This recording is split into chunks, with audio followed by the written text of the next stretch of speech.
नमस्कार दोस्तों, टीम आयाम के यूट्यूब क्लासेस पे आपका हार्दिक स्वागत है। आज की क्लास में हम नदियाँ और झीलें पढ़ रहे हैं। पिछली क्लास में हमने अफ्रीका महाद्वीप की झीलें पढ़ी थी।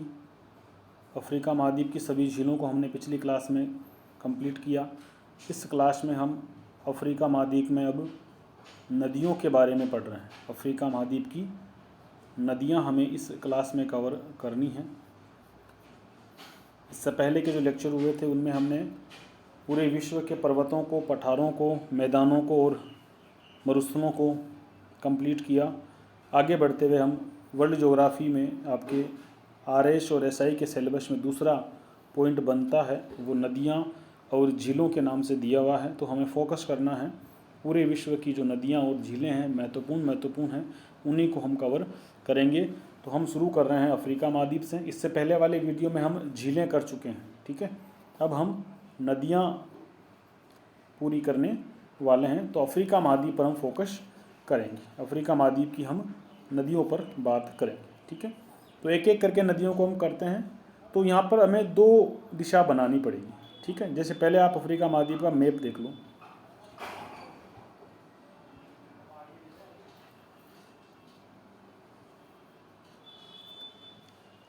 ये आपका अफ्रीका महाद्वीप, ठीक है। ये आपका अफ्रीका महाद्वीप है। इस अफ्रीका महाद्वीप में देखो, हमेशा दिशा उत्तर की तरफ क्या होती है?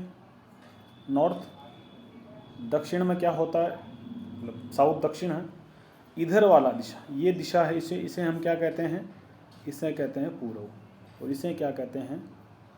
इस दिशा को बोलते हैं पश्चिम। समझ गए? ये चार दिशाएं होती हैं। तो हमें सबसे पहले ये समझना है। अब नदियाँ पढ़ रहे हैं तो नदियाँ देखो, नदियों के लिए हमें क्या पता होना ज़रूरी है? हमें ये पता होना ज़रूरी है नदियों के लिए कि भैया जी इसके पूर्व में कौन सा महासागर है और पश्चिम में कौन सा महासागर है, ठीक है। तो हमें इस पूर्व दिशा में कौन सा महासागर बताना है? इस पूर्व दिशा में हिंद महासागर बताना है। अगर आपसे कोई पूछे कि अफ्रीका महाद्वीप के पूर्व की ओर, अफ्रीका महाद्वीप के पूर्व की ओर कौन सा महासागर है, तो आप कहेंगे हिंद महासागर है। और अफ्रीका महाद्वीप के दक्षिण पश्चिम की ओर अगर आपसे पूछें तो आप बताओगे अटलांटिक महासागर है। कौन सा महासागर है? ये लो जी, अटलांटिक महासागर है। कोई आपसे पूछे कि उत्तर की ओर कौन सा महासागर है, कोई अगर आपसे पूछे कि अफ्रीका महाद्वीप के उत्तर में कौन सा सागर है, अब यह महासागर तो नहीं है लेकिन एक सागर है और उसका नाम है भूमध्य सागर। क्या नाम है? मेडिटेरियन सी, भूमध्य सागर। ये चीज़ें हमें याद रखनी है किसमें? अफ्रीका महाद्वीप के बारे में। अब ये जो नीचे आपको दक्षिण में दिख रहा ना, तो यहाँ तक तो आपको मिल जाएगा क्या है? अटलांटिक महासागर का हिस्सा। और ये वाला हिस्सा जो है इस तरफ का, ये हिंद महासागर का हिस्सा मिल जाएगा, ठीक है। तो कोई विशेष दर्शनीय की बात नहीं। हमारी जो नदियाँ गिरेगी वो सीधे सीधे या तो हिंद महासागर में गिरेगी, या अटलांटिक महासागर में गिरेगी, या भूमध्य सागर में गिरेगी। तो आपको अफ्रीका के मैप में तीन जल की चीज़ों को याद करना है, तीन पानी वाले स्थान याद करना है, तीन महासागर आपको याद करने हैं। एक तो हमारा कौन सा? एक तो हिंद महासागर, एक तो हमारा हिंद महासागर जो अफ्रीका महाद्वीप के पूर्वी भाग की ओर स्थित है, और एक हमको पश्चिम दिशा में अटलांटिक महासागर को याद रखना है। अफ्रीका महाद्वीप के पश्चिम में कौन सा महासागर है? हम कहेंगे साहब अटलांटिक महासागर। पूर्व में कौन सा है? हिंद महासागर। उत्तर में कौन सा है? भूमध्य सागर। इन चीज़ों को हमें याद रखना है। बात क्लियर हुई? चलते हैं, चलो। ये हमें इस तरीके से हमें इसे याद रखना है। ये हमें अफ्रीका महाद्वीप का एक मोटा मोटा मैप माइंड में रखना है, ठीक है। पूर्व की तरफ हिंद महासागर, पश्चिम की तरफ अटलांटिक महासागर, उत्तर की ओर भूमध्य सागर। तो देखो, नदियों को जब भी हम पढ़ते हैं तो नदियों की अगर हम कोई कैटेगरी बना लें, अगर मैं आपको सारी नदियाँ एक एक करके पढ़ाना शुरू करूँ, 10-12 आएगी, तो आप हो सकता है उनको भूल जाओ। एग्ज़ाम वाला भी आपसे थोड़ा घुमा करके पूछ ले। तो हम क्या करते हैं, हम नदियों को 2 या 3 भागों में बांट लेते हैं। मोटे तौर पर तो हम नदियों को 2 भागों में बांट लेते हैं। एक तो हिंद महासागर में गिरने वाली नदियाँ, क्या लिखेंगे? अफ्रीका महाद्वीप की हिंद महासागर में गिरने वाली नदियाँ। एक वर्गीकरण तो ये हो जाएगा, और एक वर्गीकरण हम क्या कर लेंगे? अटलांटिक महासागर में गिरने वाली नदियाँ, और एक वर्गीकरण हम कर लें भूमध्य सागर में गिरने वाली नदियाँ। ठीक है, तो हम ऐसे 3 वर्गीकरण बना लेते हैं। ऐसे हम क्या करते हैं? 3 वर्गीकरण बना लेते हैं। पहला कौन सा बनाते हैं हम? हिंद महासागर में गिरने वाली नदियाँ, यानी कि जो नदी हिंद महासागर में गिरेगी उसे तो हम कहेंगे हिंद महासागर में गिरने वाली नदियाँ, और जो अटलांटिक महासागर में गिरेगी उन्हें निश्चित रूप से हम अटलांटिक महासागर में गिरने वाली नदियाँ कहेंगे। बच्चों वाली बात बोल रहा हूँ। ठीक है, चलो एक नदी हम यहाँ से देखते हैं कि भाई ये रख लो, इसको एक नदी ऐसा बना देते हैं। ठीक है, ये नदी किधर गिर रही है? हिंद महासागर में गिर रही है। ठीक है, फिर एक नदी और बना लेते हैं इस तरह से, ये भी कहाँ गिर रही है? हिंद महासागर में गिर रही है। फिर यहाँ आपको 2 नदियाँ और दिखा देते हैं जो भी किधर गिर रही होगी? हिंद महासागर में। तो कुल मिलाकर आपको 4 नदियाँ जो ऐसी है जिन्हें आप हिंद महासागर की तरफ गिरने वाली नदियों के रूप में याद रखेंगे। उन चारों नदियों के मैं नाम आपके सामने लिख देता हूँ। ठीक है, उन चारों नदियों के नाम मैं आपके सामने लिख देता हूँ, आपको याद रहेगी। तो कौन कौन सी वो नदियाँ होगी? नीचे की तरफ से अगर देखूं तो पहली नदी हमको याद रखनी है लिम्पोपो। क्या नाम याद रखना है आपको? दक्षिण दिशा से इधर ये नदी जो होगी इसे कहेंगे हम लिम्पोपो नदी। ये जो दूसरी नदी मैं लिख रहा हूँ, जो ये वाली नदी है, ठीक है, ये होगी हमारी जाम्बेजी नदी। कौन सी नदी होगी? जाम्बेजी नदी। ठीक है, और यहाँ जो 2 नदियाँ आपको दिख रही है, एक का नाम होगा सिबली और एक का नाम होगा जुबा। इस तरीके से हमें हिंद महासागर में गिरने वाली 4 नदियाँ याद रखनी है। कहाँ से याद रखनी है? अफ्रीका महाद्वीप में। अफ्रीका महाद्वीप में हमें हिंद महासागर की ओर गिरने वाली, मतलब कि पूर्व की ओर गिरने वाली नदियाँ हमें याद रखनी है। इन्हें हम कहेंगे लिम्पोपो, जाम्बेजी, जुबा और सिबली। चारों को हम याद रखेंगे। अभी और आगे पढ़ेंगे इनके बारे में, लेकिन बेसिक वर्गीकरण हम एक करने जा रहे हैं। इसके बाद अटलांटिक महासागर में गिरने वाली नदियाँ। तो भाई साहब अटलांटिक महासागर में गिरने वाली को भी हम लिख लेते हैं। इधर से एक नदी निकालेंगे हम, इधर से। उस नदी का नाम होगा ऑरेंज नदी। क्या होगा? क्या नाम होगा? ऑरेंज नदी। यो लो जी, ऑरेंज नदी हमें किधर गिरेगी? अटलांटिक महासागर में गिरेगी। ऑरेंज नदी के बाद में एक और नदी छोटी सी निकालनी है हमको, उसका नाम होगा क्यूनाइन नदी। कोई विशेष ज़्यादा नहीं है इसके बारे में, केवल नाम याद करना है। क्या नाम करना है? क्यूनाइन नदी हमको दिमाग में रखनी है कि कौन सी नदी? क्यूनाइन नदी के बारे में हम यहाँ देखेंगे। उसके बाद में चलें कि और कोई नदी है। हाँ, और कौन सी नदी है?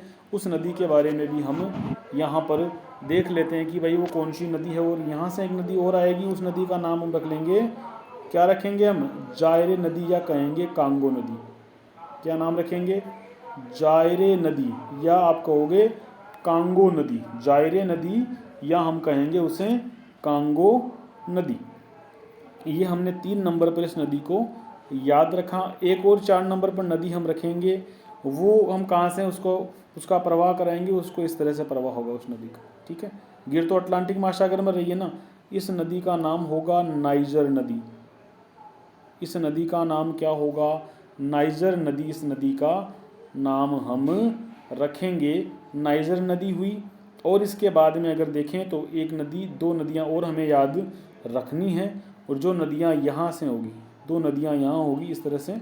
उन नदियों के नाम हम देखें तो हमें इस नदी का तो रखना है अपना क्या? गैम्बिया नदी। गाम्बिया नदी आप याद रखेंगे, गाम्बिया नदी।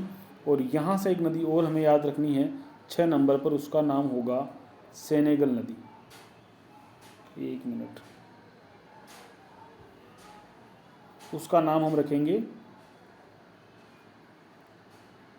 सेनेगल नदी। ठीक है, ये नाम हमें थोड़े से याद रखने हैं। और ये नाम जब हमने याद किए तो ये नदियाँ एक तो हो गई किस साइड वाली? एक तो हमें मिली पूर्व दिशा की ओर बहने वाली, और दूसरा ग्रुप हमें मिला पश्चिम दिशा की ओर बहने वाला, यानी कि अटलांटिक महासागर में गिरने वाली नदियाँ। एक नदी आपको कौन सी मिलेगी? हमें मिलेगी भूमध्य सागर में गिरने वाली नदी। इसका मैं रंग चेंज कर लेता हूँ, इसको नीले रंग से कर लेते हैं ना, नाम ही नील नदी है तो नीले रंग से कर लेते हैं। यहाँ आपको एक विक्टोरिया झील हमने पढ़ी होगी, उस विक्टोरिया झील से ही एक नदी निकलती है और ये चलती हुई किधर गिरती है, भूमध्य सागर में गिरती है। इस नदी को क्या बोलेंगे हम, इस नदी का नाम रखेंगे नील नदी। इस नदी का नाम क्या रखेंगे हम, नील नदी इस नदी का नाम रखेंगे। तो भूमध्य सागर में गिरने वाली नदी कौन सी हुई, नील नदी हुई। ये अब ना तो देखो आपके हिंद महासागर वाले भाग में गिर रही है और ना ही हमें अटलांटिक महासागर वाले भाग में गिर रही है, ये अपनी अलग ही एक दिशा में चल रही है। तो इसे हम दोनों में से किसी भी वर्गीकरण में ना लेते हुए इसका एक अलग पार्ट बनाकर कहेंगे कि भूमध्य सागर में गिरने वाली नदी और नाम है उसका नील नदी। और एक और नदी याद करनी है जिसे हम वाइट से लिख लेते हैं। यहाँ एक नदी आपको मिलेगी, यहाँ पर ये अंतर प्रवाही नदी होगी, शायद आपको कम दिख रही होगी, मैं दूसरा ले लेता हूँ रंग, इसका हरी ले लेते हैं इसको ना। यहाँ एक नदी दिख रही होगा, इस नदी को बोलेंगे चारी नदी। क्या कहेंगे, चारी नदी, जो चार झील में मिल जाती है। सिर्फ लिख लेंगे इसको, कोई अगर आप मानचित्र में ना भी दिखाओ ना तब भी कोई बड़ी बात नहीं। इन नदियों को आप मुख्य रूप से याद रखेंगे, तो ये नदियाँ हमें याद रखनी है, ठीक है।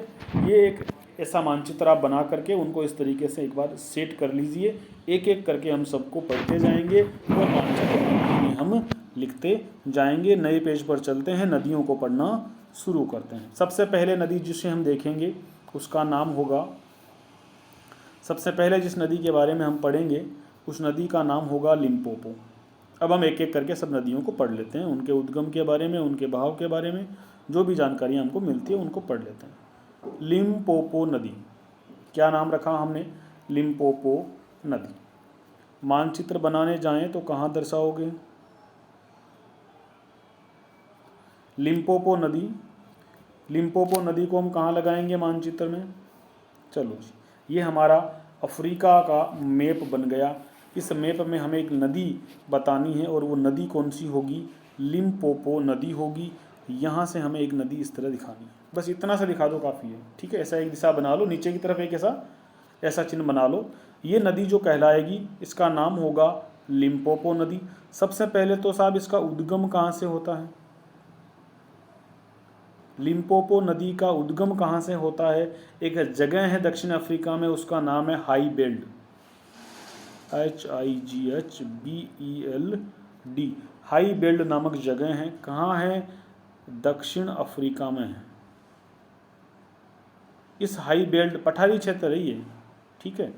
इस पठारी क्षेत्र से, हाई बेल्ड नामक पठारी क्षेत्र से एक नदी निकलती है और उस नदी का नाम है लिम्पोपो। तो उद्गम हमें मालूम हुआ, गिरती कहाँ है तो ये बताने की आवश्यकता नहीं है कि कहाँ गिरती है, लेकिन वो कोई विशेष जगह तो होगी, भाई हिंद महासागर में गिरती है, यहाँ इसी इलाके में गिरेगी ना, इसी इलाके में, तो ये तो हिंद महासागर का इलाका हुआ। लेकिन इसका भी एक नाम है और उस नाम होगा मापुतो की खाड़ी। क्या नाम होगा, इसको मैं ऐसे लिख दूं, गिरना, ठीक है। तो कहाँ गिरेगी, छोटा कर लेते हैं पेन को ना, बड़े अक्षर दिखाई दे रहा है।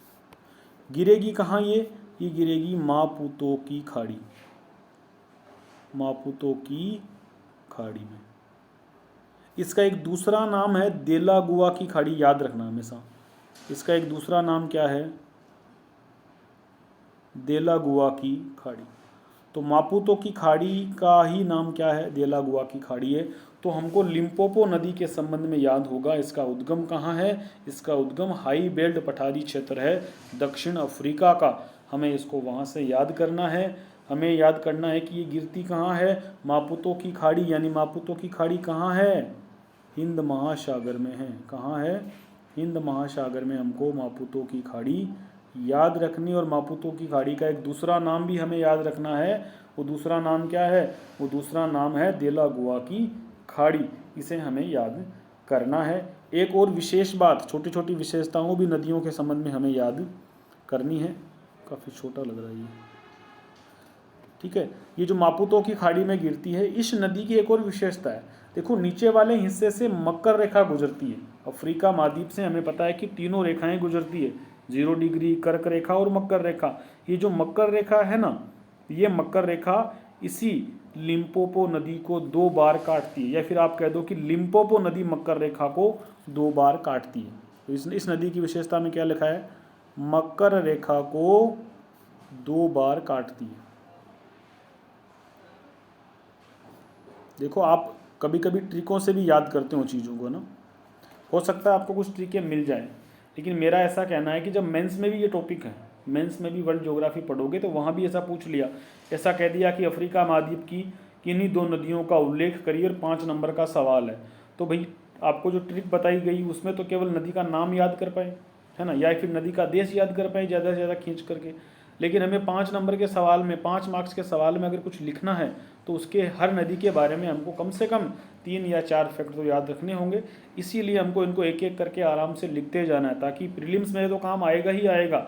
यही सवाल अगर 2 नंबर का बन के या 5 नंबर का रूप धारण करके आपके मेंस के पेपर में लिखित में आ जाए, तब भी हमारे पास लिखने के लिए मैटर होना चाहिए, लिखने के लिए हमारे पास मटेरियल होना चाहिए। इसीलिए हम इनकी फैक्ट, इनकी ऐसी चीज़ें, जानकारियों को लिखते जाएंगे ताकि हमें मेंस में कोई समस्या इससे संबंधित आए तब नहीं हो। क्या और कोई जानकारी है इस नदी के बारे में? हाँ बताएंगे। अफ्रीका और जिम्बाब्वे के बीच सीमा रेखा बनाती है। क्या करती है ये नदी? अफ्रीका और जिम्बाब्वे के बीच में सीमा रेखा बनाती है, मतलब कि साउथ अफ्रीका नीचे वाले हिस्से में है और ऊपर की तरफ कौन सा है? ये जिम्बाब्वे है। तो आप कहेंगे कि ये जिम्बाब्वे और अफ्रीका, साउथ अफ्रीका के बीच क्या बनाती है? सीमा बनाती है। कौन सी नदी? लिम्पोपो नदी हम याद रखेंगे। ये वाली बात इसके संबंध में हमें याद रहेगी। अगर पूछे कि भाई ये कौन कौन से देशों में प्रवाहित होती है, कौन कौन से इस नदी के देश है, पूछ ले संबंधित देश। हालांकि नदियों के संबंध में बहुत कम चांस है कि आपसे कोई देश पूछा जाएगा। बहुत ज़्यादा फेमस है तो अलग बात है, लेकिन साधारणतया आपको नदियों के सभी देशों को नहीं रटना है, क्योंकि नदियाँ क्या है, बहती रहती है, तो वो उन देशों से गुजरती रहती है, तो वो उनके बारे में काफ़ी सारा हो जाता है। लेकिन फिर भी अगर 1-2 कुछ छोटे देश है, कम देश है, नदी महत्वपूर्ण है और हमारे पास जानकारी अवेलेबल है, तो हमें याद कर लेना चाहिए। इसके जो देश है उनको आप क्या रखेंगे? उनको आप किससे याद रखोगे? उनको आप किससे याद रखोगे?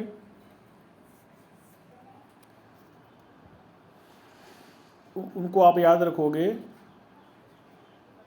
SBM। SBM 3 कोड से आप इनको याद रखोगे। S का मतलब हो जाएगा, आपको पता है, साउथ अफ्रीका। क्या नाम है? दक्षिण अफ्रीका। B से आपको देश याद करना है बोत्सवाना। कौन सा देश याद करना है? बोत्सवाना। और M से हमें याद करना है मोजाम्बिक। अफ्रीका के दक्षिणी पूर्वी तट पर एक देश बसा हुआ है, मोजाम्बिक। तो ये SBM नाम से, SBM कोड से हम कोड लगा रहे हैं ना, इनके नदियों से और जिलों के, देशों के नाम के लिए हम कोड का इस्तेमाल कर रहे हैं, तो उस कोड को भी हमें याद करना है। ठीक है, तो SBM नाम से हमें इस नदी के कोड याद करना है। कौन सी नदी? लिम्पोपो नदी। साउथ अफ्रीका, बोत्सवाना और मोजाम्बिक, इन 3 देशों से ये नदी मुख्य रूप से इन देशों में बहती है। और एक और अंतिम फैक्ट इस नदी का हमें जो याद रखना है, वो याद करना है कि मापुतो शहर इसके किनारे बसा है। इसके किनारे एक देश बसा हुआ है, सॉरी देश तो क्या, शहर बसा हुआ है, मापुतो। और मापुतो क्या है? मोजाम्बिक की राजधानी है साहब। मापुतो क्या है? मोजाम्बिक की राजधानी है। मापुतो मोजाम्बिक की राजधानी के रूप में हमें याद करना है। कौन सा देश? मापुतो, मोजाम्बिक की राजधानी के रूप में हमें याद करना है। ये हुई आपकी लिम्पोपो नदी। लिम्पोपो नदी के बारे में हमने इतनी सारी बात करी। उद्गम कहाँ है? हाई बेल्ट पठारी क्षेत्र, दक्षिणी अफ्रीका का। गिरेगी कहाँ? मापुतो की खाड़ी में, देलागुआ की खाड़ी उसे कहते हैं। हिंद महासागर का पूरा इलाका है। और मकर रेखा को 2 बार काटती है। क्या करती है? साउथ अफ्रीका और जिम्बाब्वे के बीच में सीमा रेखा का निर्माण करती है। देशों के बारे में पढ़े तो SBM हमें एक कोड बनाना है। साउथ अफ्रीका, बोत्सवाना और मोजाम्बिक। किनारे शहर कौन सा बसा हुआ है? मापुतो शहर बसा हुआ है, जो मोजाम्बिक की राजधानी है। ये हमने याद किया। चलिए हिंद महासागर में गिरने वाली दूसरी नदी के बारे में बात करेंगे। उसका नाम होगा उस दूसरी नदी का नाम होगा, उस दूसरी नदी का नाम होगा जाम्बेजी नदी। उस दूसरी नदी का नाम होगा, क्या नाम होगा? जाम्बेजी नदी। दूसरी नदी का नाम क्या है? जाम्बेजी नदी हमको याद करना है। जाम्बेजी नदी को भी मैप में अगर आपसे पूछे कि भाई इसको मैप में दिखाओ कहीं पर, तो हम कहाँ दिखाएंगे? मैप में। ठीक है, अगर आपसे कहें कि जाम्बेजी नदी को मैप में दिखाओ तो हमें इस तरह दिखाना है, ये हमको यहाँ दिखा दी। दैट इज़ क्या है? जाम्बेजी नदी। अगर आपसे पूछे कि उद्गम कहाँ है, जाम्बेजी नदी का उद्गम आपसे पूछे तो आप बताओगे कटंगा पर्वत। क्या बताओगे? कटंगा पर्वत जाम्बेजी नदी का उद्गम स्थान है। कटंगा पर्वत जाम्बेजी नदी का उद्गम स्थान है, हमें इस बात को बताता है। गिरती कहाँ है साहब? ये मोजाम्बिक चैनल हिंद महासागर में गिर जाती है। तो दो चीज़ें आपको फिक्स रखनी है, गिरना और उद्गम। गिरेगी कहाँ? Mozambique channel. और मोजाम्बिक चैनल किसका हिस्सा है? मोजाम्बिक चैनल हिंद महासागर का हिस्सा है। ये मोजाम्बिक चैनल कहाँ पड़ेगा? मोजाम्बिक चैनल, ये मोजाम्बिक चैनल आपको याद रखना है किधर? हिंद महासागर में। ये लो जी, हिंद महासागर में याद करना है। क्लियर? चलिए, इसके बाद देखें तो इस नदी के बारे में और कौन कौन सी चीज़ें आपको याद रखनी है। इसके देश हम देखते हैं कि कौन से देशों से ये नदी गुजरती है। तो इसके देशों के बारे में बात करें तो आपको मज़ा शब्द याद करना है, MZZA। मज़ा नाम से कोड याद करना है। तो M से तो हम बनाएंगे मोजाम्बिक। M से क्या बनाएंगे? M से हम बनाएंगे मोजाम्बिक। इस Z से हमें करना है जायरे। क्या करना है? इस Z से हमें क्या करना है? जायरे बताना है। और इस Z से हमें बनाना है, इस Z से हमें बताना है जिम्बाब्वे। इस Z से जाम्बिया बताना, सॉरी। इस Z से हमें कौन सा बताना है? जाम्बिया बताना है। और इस A से हमें बताना है अंगोला। कौन सा देश बताना है? अंगोला। तो ये मजा नाम से एक कोड बना लीजिए जिससे हमें जाम्बेजी नदी के चारों देश याद हो जाएंगे। देश वैसे नहीं पूछेंगे लेकिन फिर भी एक याद कर लो, अगर कोड अच्छा सा बन रहा है, चीज़ें याद हो रही है तो हम याद कर लेते हैं। एक बात और करते हैं, ये जो नदी है ये, इस पर एक बांध बना हुआ है, इस पर बांध बना हुआ है, एक इस पर झरना भी बना हुआ है, जल प्रपात भी बना हुआ है। इस नदी पर एक बना हुआ जल प्रपात है, उस जल प्रपात का नाम याद रखना है विक्टोरिया जल प्रपात। देखो अफ्रीका महाद्वीप में 3 चीज़ें मिलती है, विक्टोरिया के नाम से काफ़ी फेमस है। अफ्रीका महाद्वीप में विक्टोरिया झील है और क्या है? विक्टोरिया जलप्रपात है। ठीक है, विक्टोरिया जलप्रपात का संबंध किससे है? जाम्बेजी नदी से है। और विक्टोरिया झील का संबंध किससे है? नील नदी से है। एक आपको विक्टोरिया मरुस्थल भी याद होता होगा, जब हमने ऑस्ट्रेलिया पढ़ा था तो हमने ग्रेट विक्टोरिया पढ़ा था। तो विक्टोरिया मरुस्थल हमको कहाँ मिलेगा? ऑस्ट्रेलिया में मिलेगा। ठीक है, लेकिन विक्टोरिया आपका जलप्रपात है वो कहाँ रहेगा? वो अफ्रीका महाद्वीप में रहेगा, जाम्बेजी नदी पर बना हुआ है। और विक्टोरिया झील जो है वो हमें नील नदी का उद्गम स्थान के रूप में याद रखनी है। इसके बाद हम देखें तो इस नदी पर कुछ बांध बना हुआ, उसका नाम याद कर लेते हैं।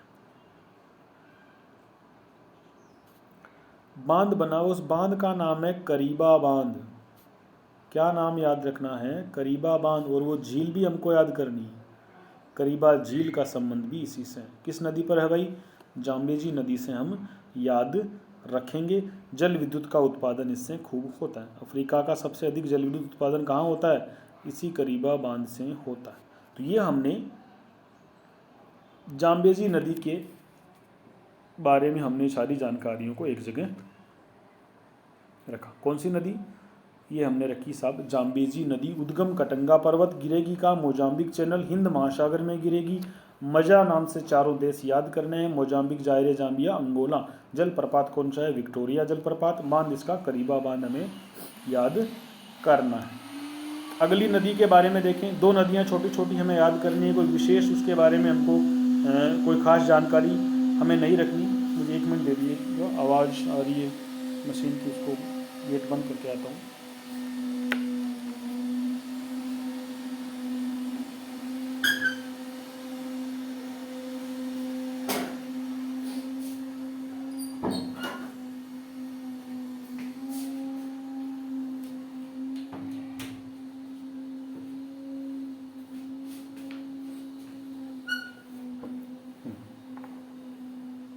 चलिए फिर से शुरू करते हैं। अगली 2 नदियाँ हमें छोटी छोटी पढ़नी हैं। उन 2 नदियों के नाम हमें याद रखने हैं। एक तो थी सिबनी, एक और जुबा। 2 नदियाँ थी, शिबली और जुबा। एक को तो हमें याद करना है शिबली, और एक का नाम है जुबा। शिबली और जुबा दोनों का उद्गम हमें इथोपिया के पठार से करना है। दोनों का उद्गम कहाँ से करना है? इथियोपिया का पठार हमें दोनों नदियों के उद्गम के रूप में याद रखना है। शिबली और जुबा, इन नदियों के 2 देश हम भी हमको याद करना है, इथियोपिया और सोमालिया। क्या करना है? इथियोपिया और सोमालिया हमें इन नदियों के देश के रूप में याद रखना है। कौन से? इथियोपिया और सोमालिया इन नदियों के देश माने गए हैं। ये हमें हल्की सी जानकारी इनके बारे में रखनी है। अगर मैप में जाकर के इनको बनाएं तो हम देखेंगे कि कहाँ मिलेगी हमको। यहाँ ये 2 नदियाँ हमें बता देनी। इस इलाके में 2 नदियाँ मिलेगी, शिबली और जुबा। छोटी सी है, कुछ खास इनके बारे में विशेष जानकारी हमको नहीं रखनी है। बस इतना सा हमें यहाँ पर इन नदियों के बारे में पढ़ना है। तो शिबली और जुबा आपको नदियाँ याद हो जाएगी। ये हमें क्या, चारों हिंद महासागर में गिरने वाली नदियाँ कंप्लीट हुई। इसके बाद आगे चलें, इसके बाद देखें तो अब हम करते हैं अगली जो नदी होगी वो कहाँ गिरेगी? अंध महासागर में गिरेगी, मतलब कि अटलांटिक महासागर में गिरेगी। नदी का नाम है ऑरेंज नदी। नदी का नाम है ऑरेंज नदी। नदी का नाम है ऑरेंज नदी। उद्गम अगर आपसे पूछ ले कि भाई कहाँ है इसका उद्गम, तो हम बताएंगे इसका उद्गम कहाँ है? ड्रेकेंसबर्ग पर्वत।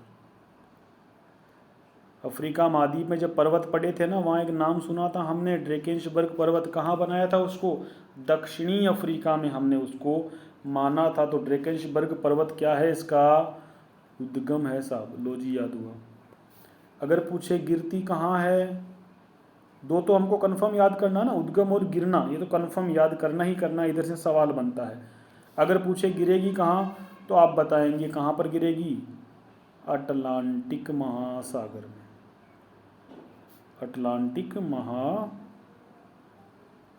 अटलांटिक महासागर में ये कौन सी नदी गिरेगी? ऑरेंज नदी गिरेगी। हमें इस बात को याद रखना है। और इसके बारे में कोई जानकारी हमें लिखना हो तो हम इसका मैप में इसको दिखा देते हैं कि भाई कैसी दिखेगी मैप में अगर बनाएं हम इस नदी को। तो अगर मैप में इस नदी को बनाने जाएं तो हमें किस तरीके की दिखेगी, कहाँ इसको बनाना है, तो ये दिशा इस नदी की हमें ऐसे बनानी है। ठीक है, ये हमको यहाँ दिख रही है। यहाँ आपको कौन सी? लिम्पोपो दिख रही थी।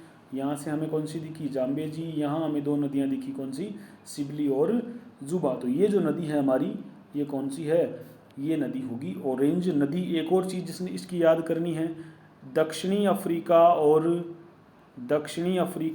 और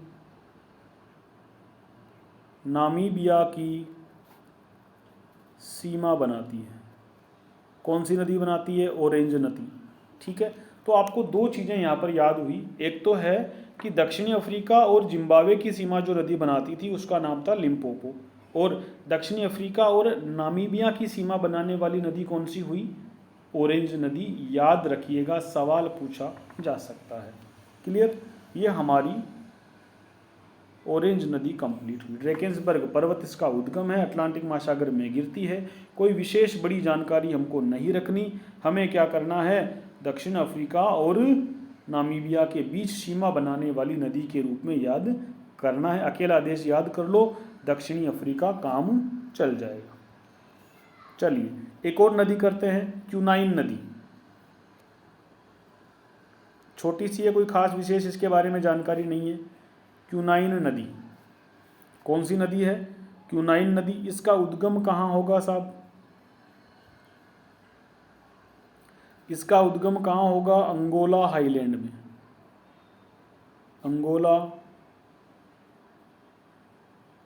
अंगोला हाईलैंड में क्यूनाइल नदी का उद्गम होगा। और हम बताएंगे कि अंगोला और नामीबिया के बीच में क्या बनाती है? सीमा रेखा बनाती है। अंगोला व नामीबिया के बीच, अरे पुराने ज़माने में नदियाँ और झीलें होती है ना, यही देशों की सीमा बनाती थी। पहले लोग फीता लेकर के नापने नहीं जाते थे। जहाँ पर भी कोई प्राकृतिक संरचना मिल रही है जो स्थायी रूप से लग रही है, वो उस भाग के आगे कोई जाता नहीं था, तो वो किसी और का हो जाता था। ठीक है, तो ये जो भूभाग होते थे पुराने समय में, ये नदियों के पहाड़ों के रूप में, झीलों के रूप में, पठारों के रूप में होते थे और भू आकृतिक सीमाएं बनाते थे। उनके पार कोई जाता नहीं था, तो उधर के लोग उधर रहते थे, इधर के लोग इधर रहते थे, और वो बाद में फिर क्या देश बन गए। तो ये हमें याद करना है। देखें मानचित्र में जाकर के, तो मानचित्र को रियलिस्टिक मत मानना, मेरे से अच्छा नहीं बन रहा, आप एक बार देख लेना उधर रेफर करके। यहाँ आपको नदी जो बनानी है वो ये इधर होगी। ठीक है, इसे हम कहेंगे कौन सी नदी? इसे हम कहेंगे क्यूनाइन नदी। चलिए, ये हमारी क्यूनाइन नदी हमने याद करी। अगली नदी की तरफ चलते हैं। इस नदी का नाम होगा कांगो नदी, या हम कह सकते हैं कि जायरे नदी। क्या कहेंगे? इसको कहेंगे जायरे नदी, या दूसरा इसका नाम क्या है? कांगो नदी। जायरे नदी या कांगो नदी, इसका उद्गम कहाँ है साहब? मैप में देख लेते हैं पहले तो इसको, है ना, मैप में देखना ज़रूरी है।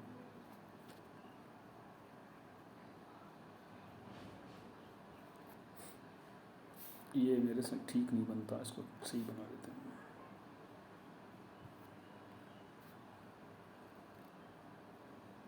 इस तरह से बना। ये जो नदी है ये आपको कहाँ से मिलेगी? ये एक मतंगा पर्वत आता है, उधर से नदी आती है ये, इस तरीके से। ठीक है, इस नदी का उद्गम अगर पूछे तो बताएंगे, उद्गम कहाँ होगा इस नदी का? इस नदी का उद्गम कहाँ होगा? मतंगा पर्वत। क्या नाम होगा? देखो, एक तो कटंगा सुना था, तो कटंगा का संबंध हमको कहाँ लगाना है? कटंगा का संबंध हमको बताना है जाम्बेजी नदी में। और अगर आपसे मतंगा का संबंध पूछे कि मतंगा पर्वत से निकलने वाली नदी कौन सी है, जायरे नदी हमको याद करनी है। अफ्रीका की दूसरी सबसे लंबी नदी, पहली तो नील है ना, अभी पढ़ेंगे उसको, लेकिन अभी हम पढ़ लेंगे इसके बारे में विशेषता। गिरती कहाँ है? तो गिरने का तो बताने की जरूरत नहीं है। कहाँ गिरेगी साहब? अटलांटिक महासागर में गिरेगी। कहाँ गिरेगी? अटलांटिक महासागर में इस नदी का क्या होगा? इस नदी का गिरना होगा। ठीक है, इस नदी की विशेषताओं के बारे में पढ़ लेते हैं कि और क्या क्या विशेषताएं इस नदी के बारे में फैली हुई है। तो इस नदी की विशेषताओं के संबंध में हम देखें तो इस नदी की विशेषताओं में हमें याद करनी है कि ये क्या करती है? विषुवत रेखा को 2 बार काटती है। या हम पहले ये लिखेंगे, अफ्रीका की सेकेंड लंबी नदी, अफ्रीका की दूसरी लंबी। पहली कौन सी है? नील है, उसको पढ़ने वाले हैं थोड़ी देर में। ठीक है, जायरे नदी अफ्रीका की दूसरी लंबी नदी। हम कहेंगे कि ये नदी क्या करती है? ये विषुवत रेखा को 2 बार काटती है। जैसे हमारे राजस्थान में माही काटती है कर्क रेखा को 2 बार, उसी तरीके से ये नदी क्या करती है? विषुवत रेखा को, रट्टा मार के रखिएगा, 5 नंबर का सवाल आया तो आपको 4-5 फैक्ट लिखने पड़ेंगे। 2 बार काटती। किसे काटती है? विषुवत रेखा को 2 बार काटती। इस नदी पर एक झरना है, जलप्रपात है, उसका नाम याद करेगा। इस नदी पर जो झरने बने हुए हैं, जलप्रपात बने हुए हैं, उनको हम रखेंगे स्टेनले जलप्रपात। क्या नाम है? स्टेनले। और लिविंग स्टोन। क्या नाम है? स्टेनले और लिविंग स्टोन हमको याद रखने हैं। स्टेनले और लिविंग स्टोन जलप्रपात किस नदी से संबंधित है? हम बताएंगे साहब किस नदी से संबंधित है। ये है हमारे जायरे नदी से, जिसे हम कांगो रिवर भी कहते हैं। बांध की बात करें कि इस नदी पर कौन सा बांध बना हुआ है, तो बांध का नाम हमें जोड़ना है केंजी बांध। केंजी बांध हमें याद करना है। किस नदी से? इसी कांगो नदी से हमें केंजी बांध को याद रखना है। विषुवत रेखा को 2 बार काटती है, ठीक है। किनारे बसे 2 शहर हमें याद करने हैं इस नदी के, कौन से हैं? किंशासा और ब्राज़विले। क्या याद करना है? किंशासा और कौन सा है? ब्राज़विले। किंशासा और ब्राज़विले 2 देश है जिनको हमें याद करना है। किंशासा किसकी राजधानी है? ये डेमोक्रेटिक रिपब्लिक ऑफ कांगो की राजधानी है, जिसे हम जायरे कहते हैं। किंशासा क्या है? Democratic Republic of Congo.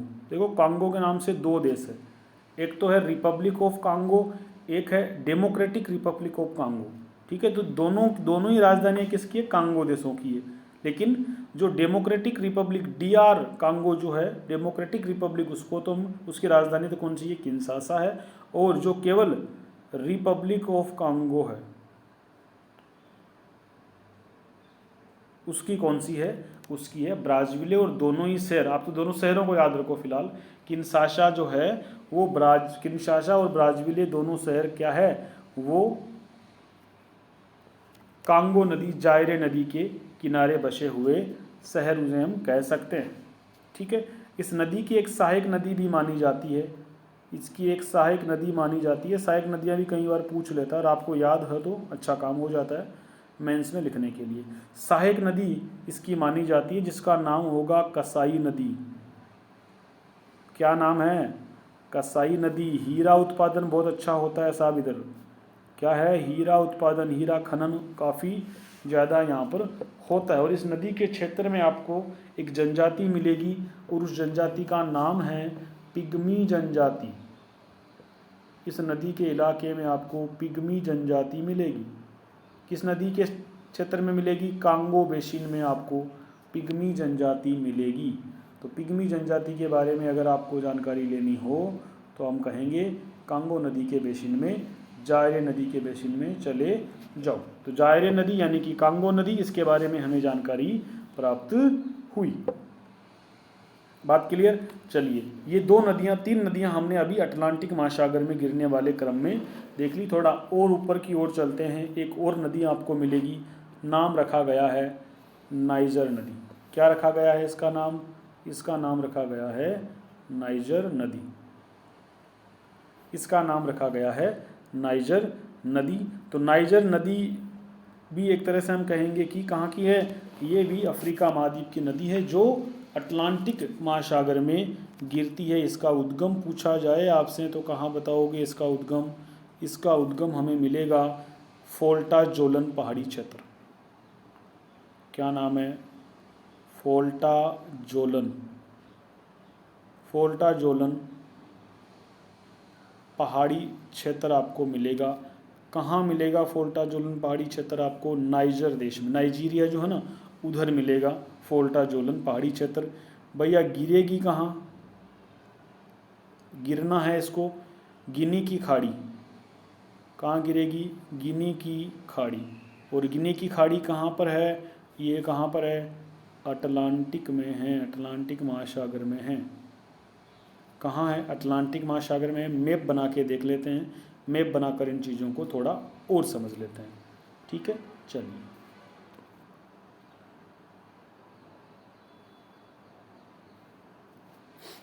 सही नहीं बना?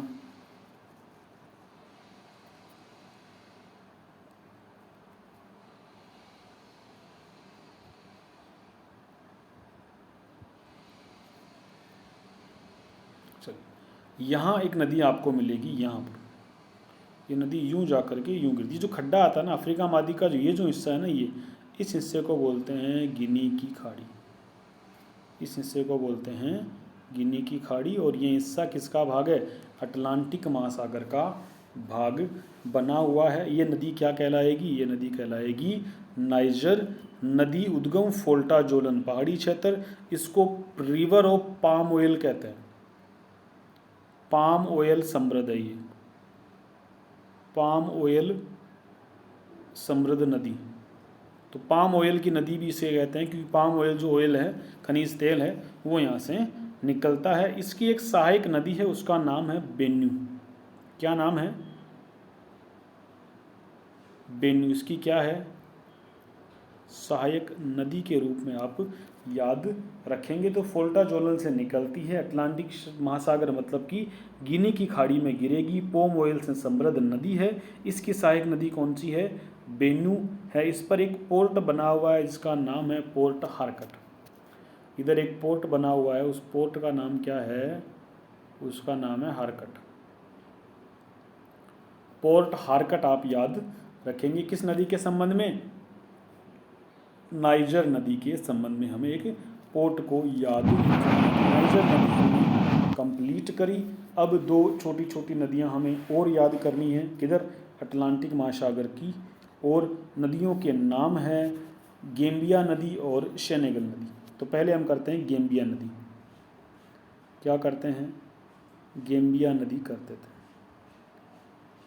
गैम्बिया नदी, इसका भी उद्गम कहाँ होगा? इसका भी उद्गम कहाँ होगा? फोल्टा जोलन क्षेत्र। फोल्टा जोलन पहाड़ी क्षेत्र से होगा। जो पिछली हमने नाइजर पढ़ी थी ना, उसके पास में एक जगह है, वहीं से, उसके पास वाले इलाके से फोल्टा जोलन से निकलती है। और ये भी कहीं गिरेगी। इसका भी गिरना कहाँ होगा? अटलांटिक महासागर में। छोटी नदियाँ, कोई विशेष इनके बारे में नहीं करना, बस अटलांटिक महासागर लिखो और काम खत्म। गाम्बिया इसका देश हो जाएगा। मुख्य देश कौन सा है? गाम्बिया है। 3 देशों के नाम लिख सकते हो आप चाहो तो इधर। कौन कौन सा? एक तो गाम्बिया हो जाएगा, एक देश कौन सा हो जाएगा? गिनी हो जाएगा, और कौन सा हो जाएगा? सेनेगल हो जाएगा। यूँ भी कह सकते हो कि ये नदी जो है गाम्बिया और सेनेगल के बीच सीमा रेखा बनाती है। क्या करती है? गाम्बिया व सेनेगल के बीच, गाम्बिया व सेनेगल के बीच सीमा रेखा बनाती है। कौन सी नदी? गाम्बिया नदी हम उसे कहेंगे। ठीक है, छोटा सा इन शॉर्ट है, कोई ज़्यादा टेंशन वाली बात यहाँ पर हमको नहीं करनी। मानचित्र बनाकर समझना चाहो तो कोई बात नहीं, बना लेते हैं। ये यहाँ से एक नदी हमको निकालनी इस तरह से, ये हो जाएगी हमारी गैम्बिया नदी। अगली नदी है इस भाग की, लास्ट नदी कह सकते हैं, सेनेगल नदी। नाम क्या है? सेनेगल नदी। नाम क्या है? सेनेगल नदी। इसको कुछ खास विशेष याद नहीं करना है। इसके बारे में, इसका उद्गम कुछ उल्लेखित नहीं है, तो हमने इसके उद्गम के लिए कोई खास कोशिश नहीं की है। सिर्फ हम देशों का नाम याद रखेंगे कि इसके कौन कौन से देश इसकी नदी के क्षेत्र में आते हैं और ये कोई विशेषता उसकी हो। तो इसके देश हमको याद करना है एमएमएस से। नाम सुना होगा एमएमएस, तो इससे हमें 3 देशों को याद करना है। एस से हमें करना है, नदी के नाम से बन जाएगा सेनेगल। ठीक है, इस हवाले एम से बन जाएगा मोरितानिया, और इससे बन जाएगा आपका कौन सा? माली। तो 3 देशों को हमें सेनेगल नदी के संबंध में याद करना है। एमएमएस यानी कि माली, मोरितानिया और सेनेगल। इसको अगर मानचित्र में अंकित करें कहीं पर तो हमें ये कहाँ मिलेगी? ये ऊपर की तरफ यहाँ मिलेगी। ठीक है, तो ये नदी यहाँ पाई जाएगी। और विशेषता अगर कोई इसके बारे में पढ़ना चाहे तो हम कहेंगे कि ये क्या करती है? सेनेगल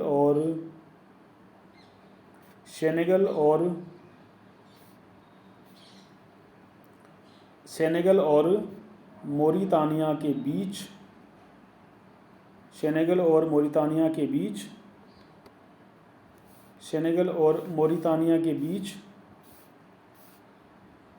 और मोरितानिया के बीच सीमा बनाती है। कौन सी नदी है? सेनेगल नदी। तो ये हमने अटलांटिक महासागर में गिरने वाली नदियाँ पढ़ी। इस तरीके से हमारी सेनेगल नदी भी कंप्लीट हुई। ये सेनेगल नदी हमने पढ़ी। अगले पेज की ओर बढ़ते हैं। नाम है नदी का नील। नील नदी, नील नदी। चलो जी, नील नदी। इसका पहले मानचित्र बनाते हैं, या पहले लिख लेते हैं इसके बारे में। मानचित्र तो बना ही लेंगे। इसका उद्गम कहाँ से होगा? इसका उद्गम लोग बताते हैं किधर से होता है? विक्टोरिया झील से होता है। किधर से होता है? विक्टोरिया झील से इसका उद्गम होता है। किस नदी का? नील नदी का उद्गम होता है। थोड़ा सा हम इसको क्या करते हैं, यहाँ मैप बनाकर समझेंगे। चलिए,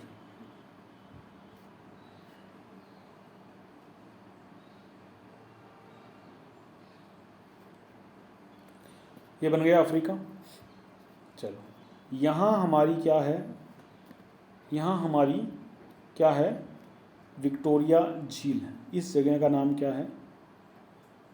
विक्टोरिया झील। इस जगह का नाम है विक्टोरिया झील।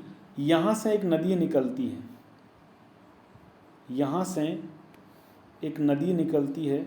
इस नदी का नाम है वाइट नील। क्या है? वाइट नील। आपको दिख रही होगी मैं जो लिख रहा हूँ, वाइट रंग से, इसलिए वाइट नील लिखा। और इधर एक झील है जिसका नाम है ताना झील। इधर एक झील है, उस झील का नाम है ताना झील। इससे जो नदी निकलती है उसका नाम है ब्लू नील। क्या? ब्लू नाइल, ब्लू नील। ठीक है, ये दोनों नदियाँ यहाँ मिलती है, इस जगह मिलती है। और यहाँ से मिलकर कहाँ चली जाती है? मिस्र में जाते हुए भूमध्य सागर में गिर जाती है। तो इन नदियों के बारे में हम बात करें तो ये कुल मिलाकर के दो शाखाओं के रूप में नदी का उद्गम होता है। जैसे हमारे गंगा का होता है ना, जैसे इसको वापस बनाते हैं, ढंग से बना नहीं पूरा का पूरा ये। जैसे हमारे गंगा नदी का उद्गम हुआ अलकनंदा और भागीरथी के रूप में, कुछ वैसे ही यहाँ पर हमारे नील नदी का उद्गम होता है। नील नदी की जो पहली शाखा है, नील नदी की जो पहली शाखा है, ये शाखा यहाँ से गुजरेगी, दूसरी शाखा इधर से आएगी, दोनों मिल जाएगी और फिर आएगी मिस्र होते हुए इधर कहाँ गिरेगी? भूमध्य सागर में गिर जाएगी। यहाँ भूमध्य सागर में गिर जाएगी। ठीक है, तो ये नील नदी की कहानी हुई। तो उद्गम हमको क्या बताना है? विक्टोरिया झील में हमें इसका उद्गम बताना है, और ताना झील। तो मुख्य रूप से वैसे विक्टोरिया को याद करते हैं क्योंकि मेन जो धारा है वो विक्टोरिया से ही निकलती है। ठीक है, तो ये हमने इसके नील नदी के उद्गम को इस तरह से पहचाना। इसके बाद देखें तो हम कहेंगे गिरती कहाँ है? तो गिरती की लिखाने की आवश्यकता नहीं है, पहले से याद है, भूमध्य सागर। क्या नाम है? भूमध्य सागर।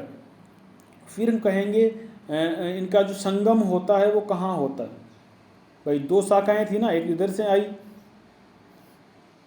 एक इधर से आई, एक इधर से आई। ये जो बिंदु है ये संगम है, और इस संगम का नाम क्या है? खार्तूम। क्या नाम है? खार्तूम। खार्तूम कहाँ है आपका? सूडान में। तो वाइट नील और ब्लू नील, ध्यान रखना, दो वितरिकाएं हैं, दो शाखाएं हैं जो नील नदी में मिलती है, और उसके बाद उसका नाम नील होता है। पहली तो वाइट शाखा है, वाइट नील है, दूसरी ब्लू नील है, और दोनों कहाँ मिलती है? सूडान में एक जगह है, उस जगह का नाम है खार्तूम। खार्तूम में नील नदी की दोनों शाखाओं का संगम होता है। इसके बाद क्या होता है?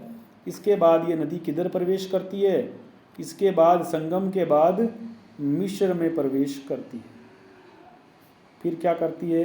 मिस्र में नदी प्रवेश करती है, और मिस्र में, इसी मिस्र में इस नदी पर असवान बांध बना हुआ है। कौन सा बांध बना हुआ है? असवान बांध बना हुआ है। असवान बांध किस नदी पर बना हुआ है? मिस्र में नील नदी पर बना हुआ है। और असवान बांध के बनने पर एक झील का निर्माण हुआ। उस झील का निर्माण क्या है? नासेर झील, जो हमने कल झीलों के अंदर पिछले वीडियो में पड़ा था। तो असवान बांध बना हुआ है किस पर? नील नदी पर।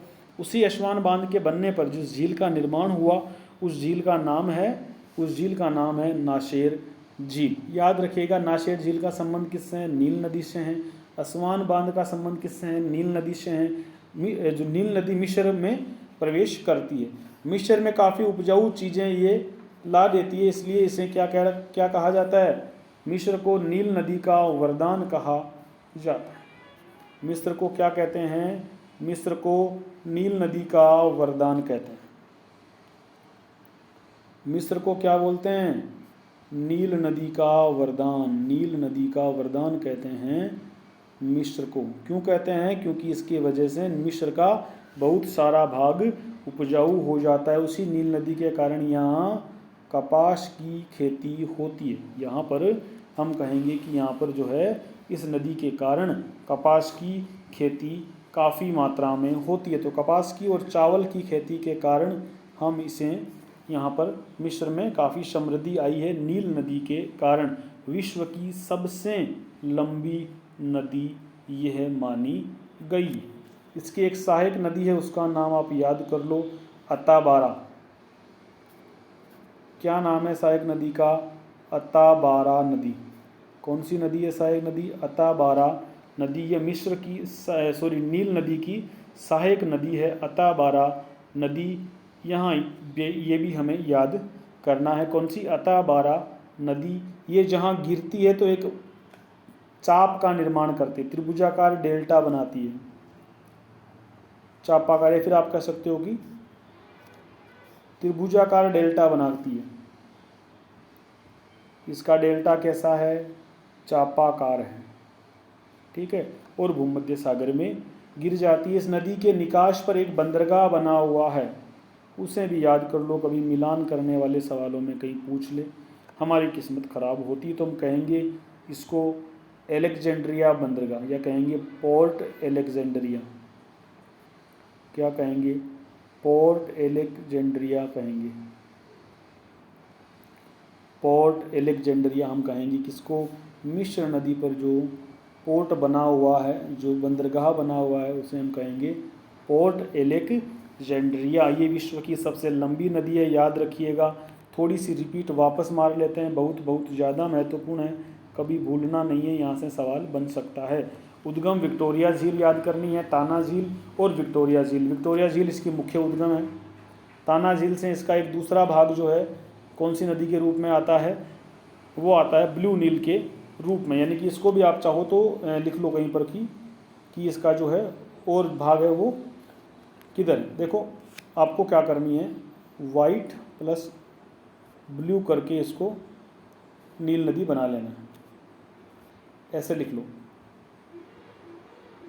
W प्लस ब्लू, यानी वाइट मतलब वाइट नील और ये ब्लू नील, इन दोनों को करके हम इसको बनाएंगे नील नदी, ठीक है। चलो, गिरती कहाँ है? भूमध्य सागर में है। संगम कहाँ होता है दोनों का, वाइट नील और ब्लू नील का? खार्तूम में। यानी ये खार्तूम कहाँ है? ये सूडान के अंदर है। खार्तूम कहाँ है? खार्तूम हमको मिलेगा सूडान के अंदर। कहाँ मिलेगा आपको खार्तूम? सूडान के अंदर मिलेगा। इस नदी पर आसवान बांध बना हुआ है। उस आसवान बांध के बनने के कारण नाशेर झील का निर्माण हुआ। मिस्र को नील नदी का वरदान कहते हैं। कपास और चावल की खेती बहुतायत में होती है। इसकी एक सहायक नदी है, इसका नाम है अताबारा नदी। चापाकार डेल्टा का निर्माण करते हुए भूमध्य सागर में गिर जाती है। और पोर्ट बना हुआ है, बंदरगाह जो बना हुआ है, उस बंदरगाह का नाम है एलेक्जेंड्रिया बंदरगाह। क्या नाम है? एलेक्जेंड्रिया बंदरगाह उसका नाम है। ये हमें याद करना है। तो इस प्रकार से हमारी नील नदी कंप्लीट हुई। एक और बांध मुझे याद आ रहा है, जो हमारी ब्लू नील थी ना, जो हमारी ब्लू नील थी, उस ब्लू नील पर एक बांध बना हुआ है। उस बांध का नाम भी हम याद कर लो, क्या पता पूछ ले। Grand Renaissance. क्या नाम है? ग्रैंड रेनेशा नाम से एक बांध बना हुआ है ब्लू नील पर। यही पूछ सकता है कि नील नदी से संबंधित बांध कौन सा है, तो हम बताएंगे ग्रैंड रेनेशा बांध है। वो भी हमें याद रख लेना है, पता नहीं पूछ ले तो गड़बड़ हो जाए, ठीक है। तो ये हमने नील नदी के संबंध में बात को समझा। तो इस प्रकार से हमने अफ्रीका महाद्वीप की नदियाँ कर ली। एक नदी और बच रही है जिसे हम अंतिम रूप से कर लेते हैं, कोई विशेष नहीं है, इसका नाम है चारी नदी। चारी कुछ नहीं है, चाड झील में गिरती है, बस काफ़ी याद रहेगा। चाड झील जो हमने पढ़ी थी, उस चाड झील में गिरती है। कौन सी नदी?